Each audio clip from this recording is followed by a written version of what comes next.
इंतजार कर रही हैं? गर्मी तो नहीं लग रही? नहीं। आज मौसम खराब था शिमला में, तो फिर एक समय में जो पायलट थे वो कह रहे थे कि शायद जाना उचित नहीं है। बघेल जी ने कहा कि नहीं नहीं, किसी भी हालत में हमें जाना है। और मुझे आपकी फोटो दिखाई किसी ने कि आप सब यहाँ इंतजार कर रहे हैं, तो मैंने कहा कि हमें किसी भी हालत में कोशिश करनी चाहिए और आपके पास पहुँचना चाहिए। मैं आपकी बहुत बहुत आभारी हूँ कि आप आज यहाँ आए हैं मेरी बातों को सुनने के लिए। श्री भूपेश बघेल जी, श्री प्रीतम सिंह जी, श्री अजय बहादुर सिंह जी, श्री हर्षवर्धन सिंह चौहान जी, श्री विनय कुमार जी, श्री किरनेश जंग जी, श्री अजय सोलंकी जी, श्री आनंद परमार जी, श्री आशिक मोहम्मद जी, आप सबका, कांग्रेस के तमाम कार्यकर्तागण, नेतागण, आप सबका और भाइयों और बहनों आपका भी इस सभा में बहुत बहुत स्वागत। ये माता रेणुका जी की धरती है, भगवान परशुराम जी की धरती है, माता भंगाइनी की धरती है। इस धरती से असत्य के खिलाफ सत्य की आवाज हमेशा उठी है। माता भंगाइनी साम दाम दंत भेद को पराजित करने वाली देवी थी। माता के आशीर्वाद से यही खासियत पूरे हिमाचल के लोगों की है। आज सिरमौर की जनता द्वारा मैं पूरे हिमाचल को संबोधित करना चाहती हूं, आपसे अपील करना चाहती हूं। चुनाव का आखिरी दिन है, 12 तारीख को आप वोट डालने जाएंगे। आपके पास, आपके सामने एक बड़ी चुनौती है। क्या चुनने जा रहे हैं? अपने आप से पूछिए। क्या सिर्फ आप 2 राजनीतिक दलों के बीच में चुनाव करने जा रहे हैं कि हम इनको चुनेंगे या उनको चुनेंगे, या आप अपने भविष्य के लिए अपना वोट डालने जा रहे हैं? जरा इस बात को आप ठीक से समझिए, क्योंकि इस मंच पर खड़े होकर आपसे कोई भी कुछ भी कह सकता है। आज मैं खड़ी हूं, मैं तमाम वादे कर सकती हूं, कोई और आएगा वो भी कर सकता है। आजकल की राजनीति बहुत बदल चुकी है। एक समय में जब मेरी दादी जी इंदिरा जी होती थी, मेरे पिताजी होते थे, तो एक अलग राजनीति थी। यहाँ पे जो बुजुर्ग बैठे हैं, शायद जब घर पे बैठकर आप चर्चा करते हैं तो आप यही बात करते होंगे कि दुनिया कितनी बदल गई है, राजनीति कितनी बदल गई है और कैसे बदली है। इस पर मैं 2 मिनट आपका समय लेना चाहती हूँ। देखिए, हमारे देश की जो राजनीति है उसका आधार कहाँ से बना, कहाँ से उसकी शुरुआत हुई, ये समझना बहुत जरूरी है। स्वतंत्रता संग्राम में जब महात्मा गांधी जी ने सत्य की बात की तो एक आध्यात्मिक आधार दिया इस देश की राजनीति को, और हमें गर्व होना चाहिए कि किसी और देश की राजनीति में इस तरह का आधार नहीं था। कोई ऐसा आंदोलन नहीं था उस समय जो सत्य के आधार पर लड़ा गया, अहिंसा के आधार पर लड़ा गया। वही हमारी राजनीति की नींव है। लेकिन आज क्या देखते हैं हम? आज हम देखते हैं कि पैसों का बोलबाला है, झूठ का बोलबाला है। आज आपके सामने खड़े होकर नेता कुछ भी बोल सकता है, कल उसकी अकाउंटेबिलिटी कुछ नहीं रही, उसकी जिम्मेदारी कुछ नहीं रही। कभी कहते हैं कि आपके लिए बिजली मुफ्त दिलवाएंगे, पेयजल मुफ्त दिलवाएंगे, और फिर 5 साल बाद आपको पता चलता है कि कुछ नहीं हुआ। तो एक माहौल बन गया है, मीडियाबाजी बहुत होती है। आप टीवी चलाते हैं, इश्तिहार देखते हैं तो ऐसे लगता है कि तमाम काम हो चुके हैं आपके प्रदेश में, लेकिन असलियत कुछ और है। तो आज आपके सामने खड़े हुए मैं आपसे ये आग्रह करना चाहती हूं कि आप अपने अनुभव पर, अपनी परिस्थितियों के आधार पर अपना वोट दें। क्योंकि ये वोट आपका है।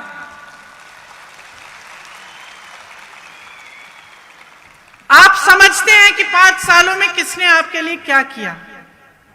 भाजपा के बड़े बड़े नेता यहां आए, हिमाचल में मैं देख रही थी कुछ दिनों पहले, उन्होंने कहा कि कांग्रेस आपको स्थिर सरकार दे ही नहीं सकती।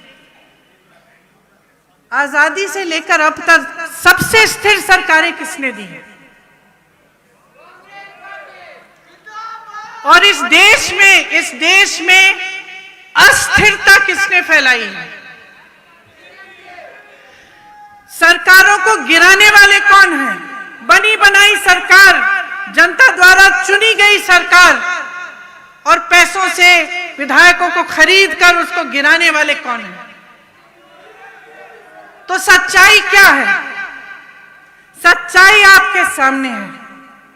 इस प्रदेश को जब बनाया गया तो सबने इंदिरा जी से कहा यह प्रदेश चल नहीं पाएगा। इंदिरा जी ने आपके भरोसे इस प्रदेश को बनाया। यहां जो बुजुर्ग बैठे हैं उन्होंने ये प्रदेश बनाया, यहां के कर्मचारियों ने ये प्रदेश बनाया, यहां के नौजवानों ने ये प्रदेश बनाया। और पूरा भारत देश आज देखता है कि अगर सबसे शिक्षित नौजवान है तो हिमाचल के हैं, सबसे सक्षम है तो हिमाचल के हैं, सबसे जागरूक जनता हिमाचल की है। तो इस जागरूकता को आप कभी मत बुझाइए। इसे जीवित रखना आपकी सबसे बड़ी जिम्मेदारी है। पिछले 5 सालों की स्थिति देखिए। हिमाचल प्रदेश 70,000 करोड़ के कर्ज में है, 70,000 करोड़ के कर्ज में है। यहां की 30 लाख नौजवान की आबादी है। तमाम नौजवान पढ़े लिखे हैं। आपने मेहनत की, अपने बच्चों को पढ़ाया लिखाया कि उनका भविष्य बने। ऐसे 30 लाख बच्चे आज हिमाचल प्रदेश में हैं, जिसमें से 15 लाख बेरोजगार पड़े हैं। यहां कितने नौजवान हैं? हाथ उठाइए। अब पिछले 5 सालों में जिसको नौकरी मिली है वो हाथ खड़ा रखे, बाकी नीचे करिए। नहीं मिली ना, नौकरी नहीं मिली। अब आपको बताया जाता है, भाजपा के मेरे ख्याल से मुख्यमंत्री जी ने खुद कहा कि ये जो कांग्रेस वाले कह रहे हैं ये करना संभव ही नहीं है, नौकरी दिलवाना संभव ही नहीं है। लेकिन 63,000 रोजगार, 63,000 सरकारी पद खाली पड़े हैं, 5 सालों से खाली पड़े हैं, और यहां हजारों नौजवान बेरोजगार हैं। पूछिए क्यों? क्योंकि नीयत सही नहीं है। ओपीएस की बात करते हैं, हम किस आधार पे कह रहे हैं कि हम आपको ओपीएस दिलवाएंगे? ये चुनावी जुमला नहीं है। यहां छत्तीसगढ़ के मुख्यमंत्री जी बैठे हैं, बघेल जी। छत्तीसगढ़ में आज ओपीएस लागू है, राजस्थान में लागू है। भाजपा के नेता, बड़े से बड़े नेता कहते हैं कि अर्थव्यवस्था में पैसे ही नहीं है इसके लिए। तो फिर मैं उनसे पूछती हूं कि उनके जो उद्योगपति मित्र हैं बड़े बड़े, उनके कर्ज माफ करने के लिए लाखों करोड़ रुपए कहां से आते हैं? अगर इस देश के कर्मचारी के लिए आपके पास पैसे नहीं है कि उसका जीवन सुरक्षित रहे, कि पूरी जीवन देश की सेवा करता है वो, और उसके बाद उसको पेंशन ना मिले, और आप कहते हैं उसके लिए पैसे नहीं है। लेकिन बड़े बड़े उद्योगपतियों के पास के लिए आपके पास पैसे हैं। तो मैं पूछना चाहती हूं वो पैसे कहां से आते हैं? अगर इस देश के वासियों की जेब से नहीं आ रहे हैं तो कहां से आ रहे हैं? इस सरकार ने आपकी नौकरियां छीनी है, आपका रोजगार छीना है, आपका पेंशन छीना है, महंगाई बढ़ाई है। महंगाई को घटाते थे, जब ये आए थे 5 साल पहले कहा था महंगाई घटाएंगे। आज सेब की पैकेजिंग के गत्तों पर भी जीएसटी लगा रखी है। आज आप गैस के सिलेंडर को खरीदने जाती हैं तो क्या करती हैं आप? कितना दे रही हैं आप गैस के सिलेंडर के लिए, बताइए? पहले कितना होता था 5 साल पहले? मदद क्यों नहीं हो रही है? क्योंकि इनकी नीयत ठीक नहीं है। तो पहचानिए। और मैं बड़ी बड़ी बातें नहीं करना चाहती, मैं सिर्फ यही कहना चाहती हूं, अपने अनुभव पर उतरिए, जो आपने देखा है उसके आधार पर वोट डालिए। इनकी बातों में गुमराह मत होइए, क्योंकि मीडिया नेता ये गुमराह करने के लिए तमाम बातें करेंगे। लेकिन अगर ध्यान से आप इनके चुनावी प्रचार को भी सुने तो आपको ये नहीं बताएंगे कि 5 सालों में इन्होंने किया क्या, कौन से अस्पताल खोले, कौन सी सुविधाएं दिलवाई, कौन से शिक्षा के संस्थान खोले, महंगाई कैसे घटाई। बोल नहीं सकते, किया नहीं। इसलिए जैसे मैंने कहा, एक आधार था हमारी राजनीति का। यशवंत परमार जी जो आपके पहले मुख्यमंत्री थे, जिनके कहने पर इंदिरा जी ने हिमाचल प्रदेश बनाया, वो इस बात को समझते थे। वीरभद्र सिंह जी जिन्होंने दिन रात एक करके हिमाचल प्रदेश को आगे बढ़ाया, वो इस बात को समझते थे, दिल पे लिए हुए थे इस बात को। इसीलिए गांव-गांव में छोटे छोटे अस्पताल बने, पीएचसी बने, इसीलिए शिक्षा के बड़े बड़े केंद्र बने, IIIT बना, IIT बना, मेडिकल कॉलेजेस बने। ये सब काम किसने करवाया और क्यों करवाया? क्योंकि वो जानते थे कि जब हिमाचल प्रदेश की जनता आगे बढ़ेगी तभी हम आगे बढ़ेंगे। क्योंकि एक मानसिकता थी, और वो मानसिकता मैं कहना चाहती हूं आज भी कांग्रेस पार्टी के नेताओं में है। आज भी हम जानते हैं कि आपने हमें खड़ा किया है इस मंच पर, आपने खड़ा किया है, आपने बनाया है। जब यहां से मैं आ रही थी हेलीपैड से, आप सब वहां खड़े थे रास्ते पे, इतने प्रेम से मुझसे मिले। मैं आपके चेहरे पे देख सकती हूं कि आप मुझसे प्रेम करते हैं। क्यों करते हैं? मुझसे मिले तो नहीं है, पहली बार देख रहे हैं। क्यों करते हैं? क्योंकि मेरी दादी जी ने आपके साथ एक रिश्ता जोड़ा। उस रिश्ते को आज मैं निभा रही हूं। क्या रिश्ता था? प्रेम का रिश्ता था, सेवा समर्पण का रिश्ता था। आपका इतना सुंदर प्रदेश है, मैं भी एक तरह से यहीं की निवासी हूं, और पेंशन मिले ना मिले रिटायर तो मैं यहीं होंगी।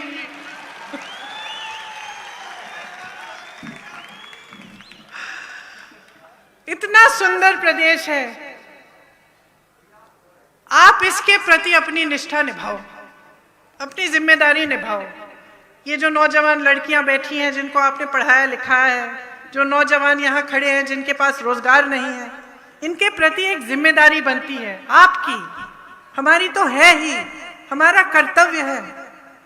लेकिन आपकी सबसे बड़ी जिम्मेदारी है कि आज जो फैसला आप लेने जा रहे हैं उसे सोच समझ के लीजिए।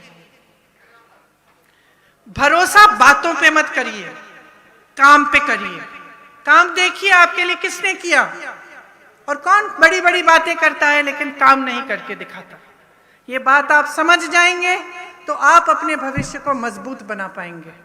कांग्रेस पार्टी आज क्या कह रही है और किस आधार पर कह रही है ये भी बताऊंगी मैं। हम कह रहे हैं कि महिलाओं को हम 1500 रुपए हर माह देंगे। क्यों? क्योंकि हम समझते हैं कि आप पर क्या बोझ है, पूरा समाज का बोझ उठाती हैं आप। आज यहाँ बैठी हैं धूप में, 2-3 घंटे आपके हो गए, घर जाके खाना आप पकाएंगी, सबकी परवरिश आप करेंगी, काम है नौकरी है तो वो भी करेंगी। ये नहीं है कि नौकरी करके घर आकर आप आराम कर सकती हैं, सब आराम करेंगे लेकिन आप उनकी देखभाल करेंगे। ये बहुत बड़ा बोझ है। और किस सहनशीलता, किस शक्ति से हमारी माताएं, बहनें, बेटियां इसको संभालती हैं। पूरे देश का जो भविष्य है आपके हाथों में है, लेकिन आपकी मदद कोई नहीं करता। कोई ये नहीं सोचता कि अगर थोड़ा सा पैसा हर महीने आपके खाते में चले जाए तो आपको सुविधा होगी। कोई आपको सशक्त नहीं बनाना चाहता। जब आपकी बात होती है तो कहते हैं हम सिलेंडर दे देंगे, एक मिल गया उसके बाद मिले ना मिले हमारा प्रॉब्लम नहीं है। कोई ये नहीं कहता कि अपने पैरों पे खड़े होने के लिए हम आपकी मदद करेंगे। कोई ये नहीं कहता कि आपके लिए हम खास रोजगार बनवाएंगे, कोई ये नहीं कहता कि हम खास महिलाओं को शिक्षित करेंगे, क्योंकि हमारा देश उनका है। कांग्रेस पार्टी ये कह रही है, कांग्रेस पार्टी कह रही है कि जब पहली मीटिंग होगी नई सरकार की मंत्रिमंडल की, तब उसी दिन निर्णय लिया जाएगा कि आपको 1 लाख रोजगार दिए जाएंगे। किसको? ये तमाम नौजवान सेना जो यहां पे खड़ी है, आपको, ये आपका हक है। कोई आपको दान नहीं दे रहा है, ये आपका हक है, इस हक को मांगो।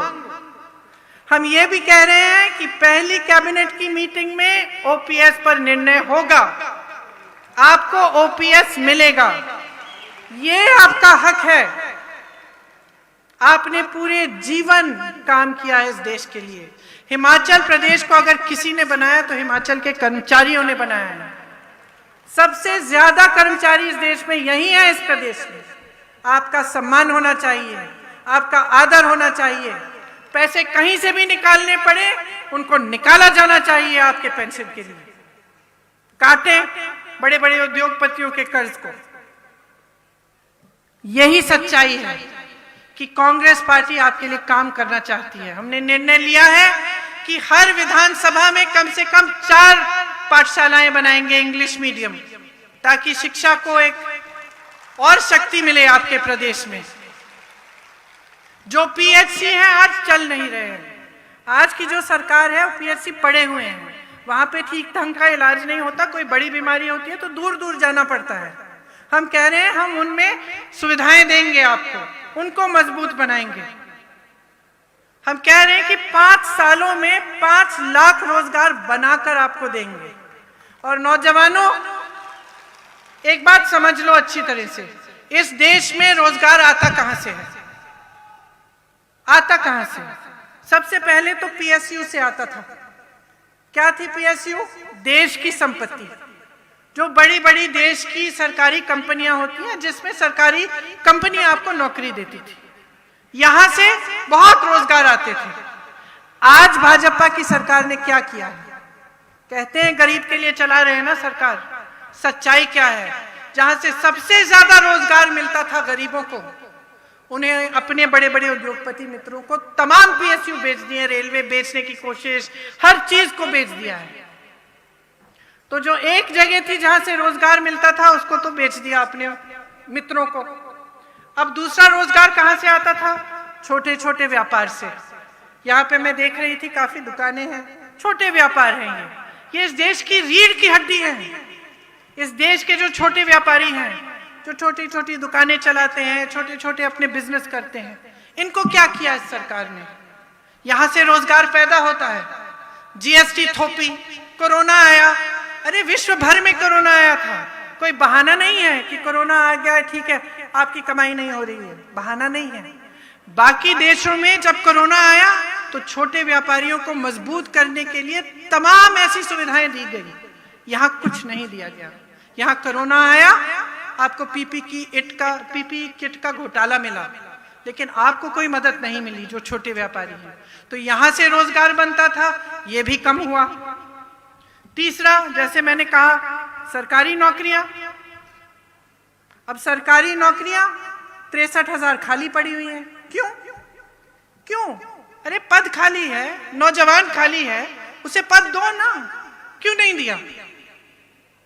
तो ये परिस्थितियां हैं। सच्चाई ये है कि अगर आपके लिए रोजगार बनाने की नीयत होती तो ना पीएसयू बेचे जाते, ना आपको छोटे दुकानदारों को, छोटे जो व्यापारी हैं, ना उनको जीएसटी द्वारा दबाया जाता, या दूसरी जो कोरोना आई तो उनकी मदद होती, और ना ये सरकारी पद खाली रहते।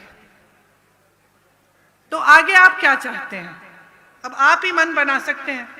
हम तो आपको समझाने की कोशिश करते हैं, आपको बताने की कोशिश करते हैं, लेकिन विवेक आप में है, हमेशा रहा है। और मेरी दादी जी हमेशा कहती थी कि जनता का विवेक सर्वोपरि है। अगर आपने इस चुनाव में किसी और को चुन लिया तो मैं कहूंगी कि वो भी आपका ही विवेक है। आप सीखोगे अपने अनुभव से, आप देखोगे कि क्या होगा। तो 5 साल बीत गए। 5 सालों में आपने देखा इस सरकार ने आपके लिए क्या किया। आगे 5 साल आने वाले हैं, क्या आप 5 साल और व्यर्थ करने के लिए तैयार हैं? बताइए। सुनाई नहीं दे रहा? नहीं ना। आज जो आपका बच्चा 20 साल का है, क्या 25 साल तक इंतजार करेगा कि उसको अभी नौकरी मिलनी चाहिए? जिसको आज पेंशन देना चाहिए, क्या वो 5 साल इंतजार करेगा? जिसको आज 1500 रुपए प्रति माह मिलने चाहिए, क्या वो 5 साल इंतजार करे? और इंतजार करके मिलना भी क्या है, जब खुद ही कह रहे हैं इनके मुख्यमंत्री कि कुछ नहीं हो सकता। कह रहे हैं कि रोजगार नहीं दे, कांग्रेस पार्टी कह रही है रोजगार देगी, हो नहीं सकता। कांग्रेस पार्टी कह रही है पेंशन देगी, हो नहीं सकता। कांग्रेस पार्टी कह रही है कि महिलाओं को प्रति माह 1500 दे, हो नहीं सकता। तो भाई हो नहीं सकता तो तुम मुख्यमंत्री क्यों बनना चाहते हो? तो जयराम जी की जयराम जी, नया मुख्यमंत्री चुनो। अब देखिए कि मंच पे खड़े होकर आपको बताया जाता है कि आप अगर दवाई बदलेंगे तो आपका इलाज नहीं होगा, जैसे कि पूरा हिमाचल प्रदेश एक मरीज है। क्या मतलब है इसका? क्या मतलब है? फिजूल की बातें हैं। आप कहिए कि आपने 5 सालों में किया क्या। अगर किया है तो उस आधार पर जरूर वोट दीजिए, लेकिन किया ही नहीं ना, इसलिए ऐसी बातें हो रही है मंच पर। तो आप सब कुछ समझते हैं, मैं जानती हूं। आप अच्छी तरह से नेताओं की नीयत पहचानते हैं।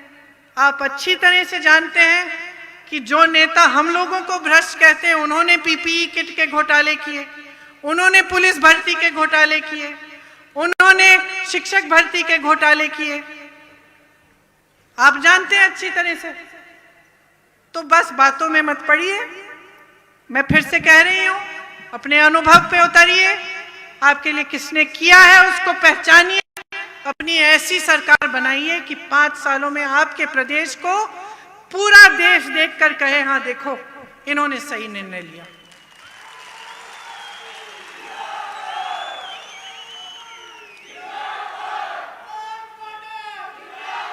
भारत माता की, भारत माता की, भारत माता की। किसकी है ये भारत माता? जोर से बोलो, किसकी है? किसका है ये हिमाचल प्रदेश? किसने बनाया ये हिमाचल प्रदेश? इसकी रखवाली करो। इस प्रदेश की, इस देश की रखवाली करो। आपकी जिम्मेदारी है, हमारी जिम्मेदारी है। मेरे परिवार के सदस्यों ने जान दिया इस देश के लिए, और मैं जानती हूं कि हिमाचल प्रदेश के परिवार, हजारों परिवार हैं जिनके बच्चों ने भी कुर्बानी दी है इस देश के लिए। मैं जानती हूं। मैं जानती हूं कि सरहद पे आप अपने बच्चों को भेजते हैं। हिमाचल प्रदेश के तमाम नौजवान आज सरहद पे खड़े हुए हैं। तो ये हमारी जिम्मेदारी है उनके प्रति, आने वाली पीढ़ी के प्रति और अपने देश के प्रति।